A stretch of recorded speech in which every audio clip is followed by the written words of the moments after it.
ఇట్లాంటి మీటింగ్లో ఒక చోట, అంటే ఇంత సభగా చిన్నది, 200 మంది వచ్చి ఉంటారు. ఓ పాస్టర్ గారికి పిలిచాడు. ఒక 20 ఏళ్ల క్రితం, అప్పుడు నాకు చిన్న వయసు.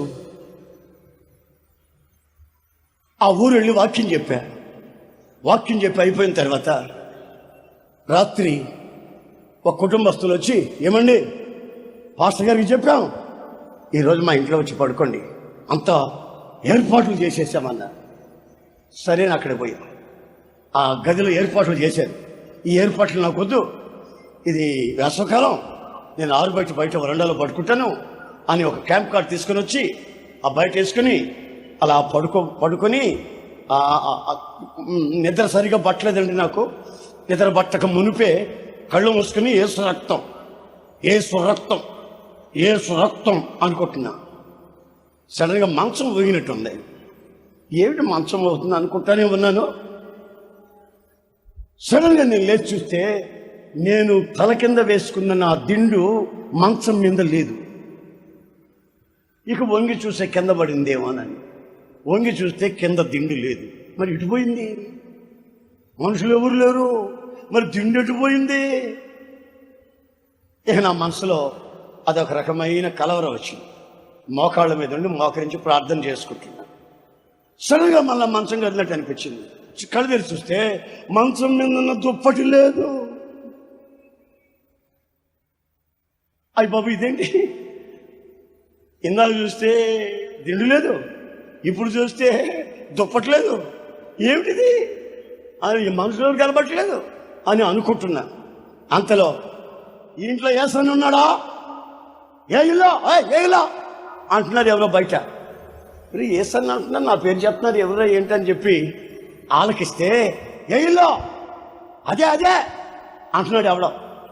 ఇక ఈ గేటు దగ్గర ముగ్గురు వచ్చి నిలబడ్డారు. ఏమడే ఏసందరా ఏమడా అంటున్నారు.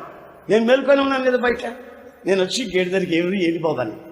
రేపటి నుంచి మా ఊళ్ళో నువ్వు వాక్యం చెప్తావు. ఎవరైనా మీదే వాళ్ళందరూ. మరి రేపు వచ్చి చెప్తాను కదా, ఇప్పుడు ఎందుకు వచ్చారు? మా పాస్టర్ మమ్మల్ని నిద్రపోనిస్తున్నాడండి. వెళ్ళండి ఏసన్ గారిని తీసుకొని రండి అన్నాడు. అయ్యా, పొద్దున్నే వెళ్దామంటేనా ఆయన ఒప్పుకోట్లే. ఈ కారు కూడా ఒకరిది అద్దెకి తీసుకొని రాత్రి లేపి వాళ్ళు విసిగించి తీసుకొని వచ్చి ఇప్పుడు మీ దగ్గర పంపించాడు. ఏమన్నా మీరు ఎక్కడ పోదాం అంటారు. ఇప్పుడేమిటా ఎలాగని వెళ్ళా, ఏమి అసలు ఏమిటిది, రాత్రి 3 అయింది, ఇప్పుడేమిటా? ఏమండి ఏసన్ గారు అండి, నువ్వు రాకపోతే మేము పోం ఎక్కో అంటారు. ఇక వాళ్ళ తలుపు కొట్టి వాళ్ళ ఇంట్లో చెప్పి తినగా కారెక్కి వాళ్ళ ఊరికి మీటింగ్లకు వెళ్ళిపోయా. వాళ్ళ ఇంటికి పోయేసరికి తెల్లారింది. అక్కడ కాసేపు పండుకొని ఆ మీటింగ్లో ఉన్నాను అనుకోండి.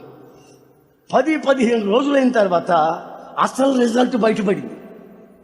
అసలు రిజల్ట్ ఏంటో తెలిసిన, ఆ కొంపలో ఒక జబ్బు మనిషి ఉందంట. ఆ కొంపలో ఒక ఆస్మా జబ్బు ఉండే మనిషి ఉందంట. ఆ మనిషి చాలా మంది జీవితాన్ని నాశనం చేసిందంట. ఆ జబ్బు మనిషికి ఎందుకో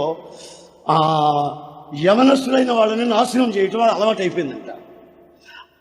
ఆ మనిషి అనట నా దగ్గరకు వచ్చింది. ఒకటి చెప్తున్నాడు, అన్నా దేవుడు నిన్ను ఎట్ట కాపాడుతున్నాడు అన్న.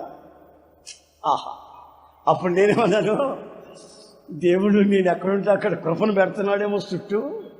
చూసారండి, ఒకవేళ ఆ రాత్రి నేను అక్కడ ఉండుంటే నా పరిస్థితి ఎలా ఉండేదో నేను చెప్పలేదు. నేనేమి పరలోకం నుంచి ఊడిపడ్డ భక్తుడిని కాదు.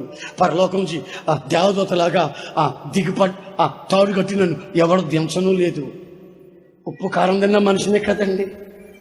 ఆ నిశ్చిత రాత్రి ఆ భయంకరమైన జబ్బున్న మనిషి, నేను పెద్ద కేకలేసాను అనుకో, ఏమైనా నన్నేమో చేశాడని ఆ మనిషిని అరిచిందనుకో, నా పరిస్థితి ఏంటి? నన్నేమో చేశాడని ఆ మనిషి అరిచిందనుకో, యోసేపులాగా మనం తప్పించుకోలేదని పారిపోయినా ఆ మనిషి తప్పించుకోలేని పారిపోతే, అయ్యా ఏడు దుర్మార్గుడు అయ్యా నిందనుకో, అయిపోయింది నా పరిస్థితి. అటు ఆకుకి బెజ్జం పడకుండా, ఇటు ముళ్ళకి అవమానం రానికుండా ఆయన తన కృప చేత, నా కృప నీకు చాలు, నిన్ను కాపాడగలిగిన శక్తి గలవాణ్ణి నేను. కనికరమేమో చెత్త కుండి దగ్గరకు వచ్చిందా? ఆయనేమో నన్ను ఎత్తుకొని వచ్చి మీటింగ్ వేదిక మీద పెట్టాడా? ఒకవేళ నేను పడిపోతానేమో, మళ్ళీ దిగుతానేమో, మళ్ళీ కాలు జారుతుందేమో అని అనుకుని ఆయన రాత్రి మగళ్ళు నన్ను చూసి ఆ కృపను దగ్గర పెట్టేస్తున్నాడు. ఎక్కడికి పోయినా ఆ కృప వెంటాడుతూ ఉంది కదా. ఆ కృప ఏం చేస్తుందంటే నన్ను కాపాడుతూ ఉంది. ఆమేన్. నన్ను మాత్రమే కాదు, పరిశుద్ధతను గూర్చినటువంటి అపేక్ష, పరిశుద్ధతను గురించిన ఒక అండర్స్టాండింగ్, పరిశుద్ధతను గురించినటువంటి ఒక ఆసక్తి, పరిశుద్ధతను గురించినటువంటి ఆ డివైన్ జీల్, ఆసక్తి, అది నీ గుండెల్లో ఉన్నట్లయితే నిన్ను మరలా పతనానికి వెళ్లకుండా, మరలా అక్రమానికి వెళ్లకుండా, మరలా నీచత్వానికి వెళ్లకుండా కనికరం చేత నిన్ను పైకి తీసుకుని వచ్చి కృప చేత నిన్ను కప్పుకుంటే నీ పరిస్థితి కృపలోనే నిలిచి ఉంటుంది. గత 36 సంవత్సరాలు అయ్ బాబు, నేను 17 ఏళ్ళప్పుడు ఈ పరుగు ప్రారంభించాను. 17 సంవత్సరాల వయసు అప్పుడు. గత 36 సంవత్సరాల్లో ఓపికగా పరుగెత్తుతున్నా. అవసరపడలేదు, ఎక్కడ దొడుకుపడలేదు. డబ్బు సంపాదించుకోవాలనుకోలేదు, ఆస్తి సంపాదించుకోవాలనుకోలేదు, ఆరోగ్యాన్ని కాపాడుకోవాలని అనుకోలేదు. ఆయన కాపాడితే నేను కాపాడబడతా. ఆరోగ్యమైనా, ఏమండి, నా వ్యక్తిగత జీవితమైనా, ఈ సేవా సంబంధమైన కార్యక్రమాలైనా ఆయన కాపాడకపోతే కాపాడువారు మేలుకొని ఉండుట వ్యర్థము. ఆయన జీవితాన్ని కట్టకపోతే కట్టాలని ప్రయత్నాలు చేయడం వ్యర్థము. నీ వ్యక్తిగత జీవితాన్నైనా, నీ కుటుంబాన్నైనా, నీ ఆత్మీయ స్థితినైనా, నీ ఆధ్యాత్మికమైన ప్రార్థన అనుభవాలైనా ఆయన కట్టకపోతే నీవు ప్రయాసపడటం వ్యర్థం. కనుక నీవు కృపలో నిలిచి ఉండాలి. ఆ కృప నిన్ను కాచుకుంటుంది. అయ్యా, ముళ్ళ చేత నేను బాధపడుతున్నాను బాబు. 2-3 చోట్ల కొన్ని ముళ్ళు నన్ను భయానకంగా వేధిస్తున్నాయి. ఆ ముళ్ళు తీసివేయకపోయావా బాబు అని దండం పెడితే దేవుడు అంటాడు, నా కృప నీకు